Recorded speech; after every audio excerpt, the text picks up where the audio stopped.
Thank you, Madam Speaker. Madam Speaker, I'd like to tell you that I stand here a very sad person. And yet, indeed, I'm also deeply happy because it has been something that I've been dealing with at a personal level in terms of my responsibility as a legislator. Madam Speaker, before I proceed with saying anything, I would like, first of all, to mention a few names. I want, just like my colleagues have said, my brother Harun Cheruiyot, I knew you were worthy, but I now know you are much more worthy than I thought you were. You have actually surprised me. I remember once I made a phone call to you and I was asking you, how do we manage this thing of Madam Nyakango? And you said, please tell her to know that we are trying to figure out what to do. And I took the message, and that's when I knew that you are a serious person. I'm proud of you. Keep it up. Madam Speaker, I also would like to mention the name of Madam Nyakango, who's the Controller of Budget, and Madam Nancy, who's the Auditor General, the two incredible women of this republic. If I had my own reward, I would give them. Because when everything else seems to have been failing, some of us have been talking to them, and all the time we feared for their lives. Why? Not because anything would happen, but the costs were too high. The expectation was much higher. They have done their job, and I'm so happy that this house, which is known as the Oversighting House, has seen the light. My colleagues who are in this house, I'm very lucky because I've lost my voice a bit. I'm lucky because I have the institutional memory. I have been in politics for the last 30 years. Those 30 years I've been in elective politics, about 22. Madam Speaker, the problems, the way Mzee Odinga said about Kenya, have not been started by President William Ruto. If you look at the history, and Madam Speaker, the other day people were asking me, how did you tell that these young Gen Zs are actually going to come to the streets after 1 year? I said, I look at the trend. If you look at independence 1962-3, that was the 20 years beyond where the liberation movement took place. After that, we got independence. It took another 20 years for us to have a military coup. The people who are guiding and who are within that military coup are not old men like Jaramogi or Charles Njonjo at that time. It was young Gen Z students of the University of Nairobi and young people who believed in the ideal of what Kenya was. The second issue that came up, Madam Speaker, was after, by the year 2002, there was another 20 years. Then you come to 2022, to 2002 is when Kibaki was elected, is when we have a referendum, is when we have a new constitution, and then we say Kenya is now on the right path. After that, Madam Speaker, we did not follow the letter of the constitution.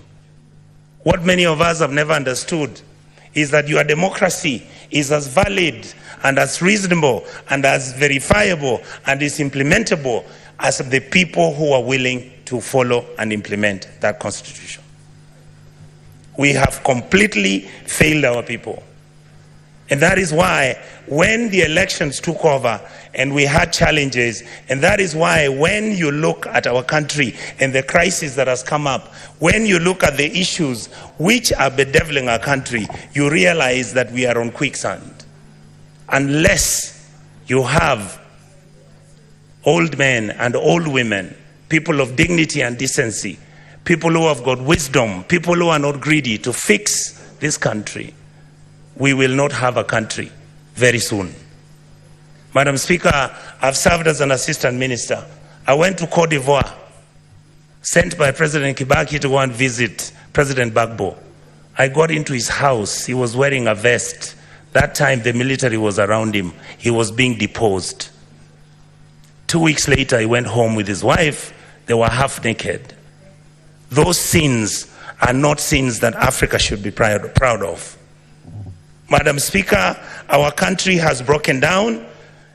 Our country has challenges. But before I go to how, in a short notice, what we can do, I would like to ask the President, and I asked him the other day, the children who died And the children who are in the prisons, please remove them.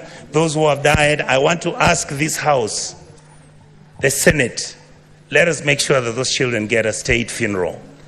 Those who are not criminals, these are children who had reached a dead end. Madam Speaker, what is wrong with our country? We call it a company with shareholders. Our country is not a company. Our company is Kenya, which is a state. It has 50 million people who all expect and demand certain services from the state. We, the politicians in this House, I heard my colleague speak. I am so happy that we are now telling each other the truth. We are the ones who carry militias. We are the ones who go and carry cattle rustlers. We are the ones who have got companies that are doing business in government departments. We are the ones who are stealing the money. Look at the national government, I'll call it down, bring it down to the National Assembly. We must begin to look at issues like CDF. We must look at the Women Fund. We must look at the structure. Do we need all the people who have been given offices? Why, I've been asking this publicly, why are governors running county governments as if they are private companies where they are stealing money, buying properties abroad, driving such big vehicles, including ourselves? Why, when did we decide that I must drive a car which is 4.8 cc? That at 3,000 cc is not good enough. When our children don't have medicines, when our women are not giving birth, when we can't feed our children, when we buy fertilizer, we deal on it, we sell some of it, we sell mchanga. We are bringing in maize when we are supposed to be planting maize and giving farmers fertilizers and giving them funds so that we can get production and increase that, so that we create jobs for our people. It is we politicians who go and buy 2 million metric tons of maize. We come and sell. We bring 3 million metric tons of sugarcane. Mumias is dying. Chemelil is dying. Sony Sugar is dying. Those are factories that used to employ people. Who are the biggest dealers of investment companies in Kenya? We, the political class. What happened to Kenya Airways? Look at it now. It's smelly, filthy. It was the pride of Africa. Who runs Kenya Power? Why are we not told who are the owners of the independent power suppliers of this country? Why are we not being told who owns our national parks?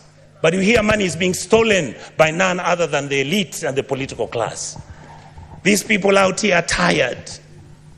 These people are tired. I was crying this morning today because we are messing up a good thing. We are messing up this country. Who wants to be a refugee? And there's enough for you people to eat, so long as you eat with manners. The revenue we collect is enough to run 8 African countries: Kenya, Rwanda, Burundi, Tanzania. You go to Congo, you go to South Sudan, you go to Somalia, and you go to Ethiopia. That's what our goddamn budget is. Just manage it, don't steal it. A few people are stealing too much. These kids out here, they know everything. They know your houses. They know where your kids go to school. They know which properties of land you have. Why must somebody have 4 million acres of land to his name? What happened to our mentality? Then we pretend and run to churches talking about Christianity, how Jesus... Do you understand what you are dealing with? The people out here don't even believe in God anymore. The people out here are tired of the lies, the religious organizations. And I have to say this, I'm a Catholic. I was so happy I saw the Papa Nuncio talk about the issues of a country. Let us forget that we can run this country as tribes. Let us accept that there is a new sheriff in town. That sheriff is the GNC. They are partyless, they are tribeless, they don't have money, they just have bundles and a phone. And they'll stop this country to move. I would like to plead with the members of this House, when it comes to looking at what role our committees are playing. Look at what happens. I want to thank my brothers, Sifuna, my brother Chirargei. I want to thank Madam Dulo. These are, many of you may not know, we've never discussed it here. How many times we've been threatened that we are raising issues about county governments losing billions. I mean, who doesn't know how many governors own apartments and houses in Kilimani Road? Each one of them owning an apartment costing 1.5 billion shillings. Why didn't the fool just go and build a hospital where he comes from? How I wish we stole the money and put it at home. Some of them are going to Dubai. People are going to America. You see on social media. I just saw somebody commenting saying that the senators got nothing to do. I want him to tell me how he bought a Bentley and is an MP. Explain to me, how does somebody, the truth is, I'm born with advantage and privilege. That is the truth. I saw my father driving a big car when I was a small boy. That is not what drives me. What drives me is, how do you get a member of parliament driving a Mercedes that costs 49 million shillings? And we are watching, and that is normal. And it is okay. And it is okay. Shame on us. Then we make sure this money doesn't go to the schools. We make sure that hospitals have no money. We start building hospitals now. We want the poor people to come to those hospitals. Poor people can't come to Nairobi Hospital. They can't come to Aga Khan. Some of them can't afford Kenyatta. You saw the other day, Kenyatta has a debt of 6.6 billion. The Eldoret Hospital, Eldoret KTRH, has a debt of 3.9 billion. When you ask, they tell you we don't know where the money went. Are we fools? Do we need to buy houses which have got 15 bedrooms and drive 19 cars and put them in your parking lot, and you want 10,000 acres of land? You want a ranch? You fools, you go and buy a ranch in Australia. This is where we are. We keep blaming the police. The policeman cannot do anything. Have we ever gone as a Senate to go and see where the police lives? How he takes his kids to school and his salary is 19,000. And this house has to start thinking about those things. We guys must begin, and we ladies and gentlemen in this house must begin to agree that we can reduce our salaries, that we can drive smaller cars, that we can wear kaundas. In fact, the only thing I'm very annoyed about the president, I'm the one who started wearing kaundas. Now he has given kaunda a bad name. I want Kenyans to love kaundas the way I loved them. Let us wake up, Kenyans. We can't play football. Money comes from FIFA, it is eaten. World Rally Championship, money comes from there, it's eaten. You go, you want Kenya Lawn Tennis Association, they only want 50,000 to hold an international tennis tournament. Not even the minister appears there. But when the minister is traveling out of the country, he's got how many people? Private jet, goes to Dubai, books one of those hotels, luxury hotels, and he comes back to Nairobi with the same 9 people he took with a private jet. And you assume that the Gen Zs don't know. These days they track you. They can know which private jet you took, where it went, and how it came back.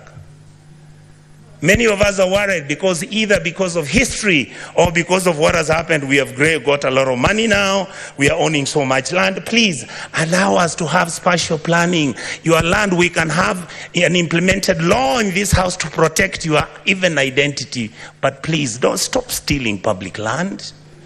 Let us have mercy at our people. You saw people from Eldoret and Kakamega talking about, our chambers which our grandfathers left for us. Now you guys who are MPs and senators, you come, you chase us away, and then you throw us into court. You go and bribe the court. And I want to talk about the judiciary. We respect you. We know that you are most of the time under the pressure. We know there are certain things which you can even be blackmailed, but we want to hold you at a higher standard. We must hold the judiciary at a higher standard, the legislators at the higher standard, and make sure the president is also at the higher standard. That is how we can move as a country and stop this nonsense. We behave like monkeys running through a forest looking for bananas without knowing whether it's the bananas they want or it's oranges. I really, really want to say this, Madam Speaker, finally. I was nearly giving up on my country. I have changed my mind because of today. The young men who are fighting for this country have done us proud. Let us treat them with dignity. Let us make sure we engage them. Let us stop doing the things which make them angry, desperate, and upset with the ruling class. The truth is, if this country breaks down, it takes all of us down. I can tell you, I was in South Sudan when we were doing the comprehensive peace agreement. I visited as a minister, as a young minister, to go and do what was called a referendum. I've been to Khartoum. I have been to Mali. I've been to a country in West Africa. I'll remember the name, Madam Speaker. You look at how people have been treated and how the political class has treated their people. Everybody looks destitute and everybody is desperate. Let us change our ways. We can run the country peacefully, make sure everybody is a person of dignity. Let's treat our people kindly. A country that never takes care of its most vulnerable is a country that is not worth talking about. So I want to ask the political class, I want to ask all our auditors, I want to ask all members of the county assembly, please, members of the county assembly, your job is to oversight, the MP's job is to oversight, and the senator's job is to oversight. Let the governors run the place. If they bribe you, you will not get development. Let us agree that those are the rules that we'll have to operate with. And let us share the cake of this country equitably and fairly. Let us not have one region getting 50 billion when one area's got only 1.2 billion. And when you are giving scholarships, why should we have 3 scholarship funds in this country? Those are some of the things, Madam Speaker, without speaking too much, I wanted to vent. And I thank all my colleagues for having shown our country the love that it deserved. Thank you so much.